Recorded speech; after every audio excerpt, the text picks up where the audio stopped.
As Bob Fuehr likes to tell it, his story is the classic Horatio Alger account of hard work, determination, and perseverance to achieve his dreams. From a simple upbringing in Cleveland, Ohio, to powerful corporate boardrooms and international meetings with foreign leaders, Bob Fuehr has traveled and experienced the United States and the world as a high-level executive for one of America's top 100 companies and the state of Utah. And what is most representative of Bob as an executive and a leader is excellence and achievement. Bob was born in Erie, Pennsylvania, at a time when the country was recovering from war, and moved to Cleveland, Ohio, at a young age where he would grow into manhood. His parents knew all too well the challenges of life and installed in both their sons the values that would carry them through their adult lives.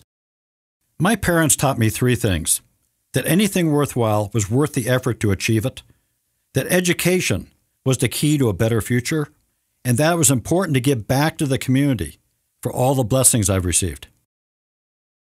Even though both of Bob's parents had graduated high school at or near the top of their class, going to college was not an option for either of them. Bob's father's dad had died when he was 12 in a construction accident, so times were tough and money was scarce. His father went to trade school at night to learn accounting, while his mother worked in a department store.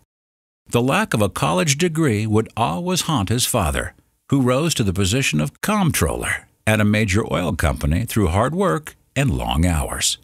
Bob and his brother learned early on that they would be the first ones in their family to ever go to college. My parents made it very clear that a college degree was a must if I was going to be successful. There was never a doubt in my mind that I had to go to college.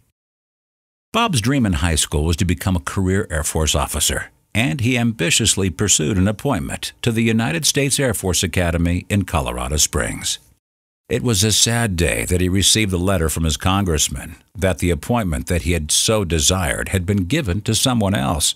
Not to be defeated, Bob decided to pursue his dad's dream of becoming an engineer, and as a top honor student was quickly accepted at Case Institute of Technology, one of the country's foremost engineering schools.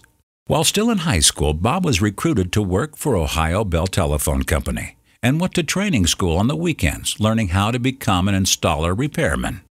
The skills that he had learned working as a non-management employee from high school through college gave Bob a solid technical background in the business and a high level of credibility with the employees he would later supervise. Years later, when he was responsible for all the installers in St. Paul, Bob would surprise one of his technicians by strapping on a pair of spurs and a body belt and climbing a pole to show him how he wanted the job done.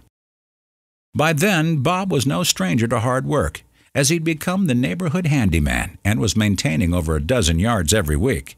Bob worked his way through college by working summers at Ohio Bell during the day, working as a lifeguard at the local city pool at nights and on weekends, and working in the college admissions office 3 afternoons a week during the school year.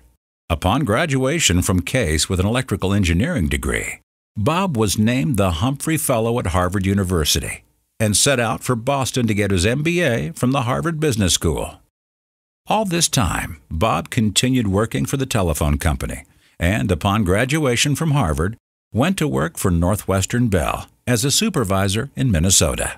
Moving 7 times over the next 20 years, Bob was constantly rewarded with jobs of increasing responsibility, until being named the Utah Vice President and CEO for U.S. West in Salt Lake City in 1990. Bob left Utah temporarily in 1993 to go to Denver and build the new cable company for U.S. West. Over the next 3 years, Bob would negotiate the purchase of 3 major cable companies, making U.S. West Multimedia the 3rd largest cable company in the United States. It was during this period that Bob learned the negotiating skills that would serve him well in the years to follow. When AT&T purchased Multimedia, Bob retired from the company after 30 years of service and moved back to Utah. For a brief time, he worked as the Senior Vice President of Operations at an internet startup, installing internet facilities in all the Marriott hotels around the world, before being asked by Governor Mike Leavitt to run the Division of Economic Development for the state of Utah up to and through the Olympics. Bob readily accepted and began his third new career, one that enabled him to accomplish another of his priorities. My folks taught me the importance of giving back to the community, and I've always said that if you have the ability and the opportunity to do public service when your main career is over, you should do it.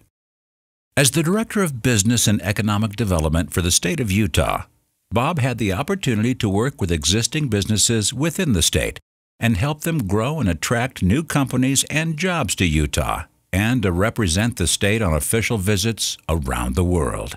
Bob met with political leaders in Japan, Taiwan, Germany, and Belgium. And on one of these official visits, Bob met with the Minister of the Western Provinces for the People's Republic of China in the Communist Party headquarters in Beijing.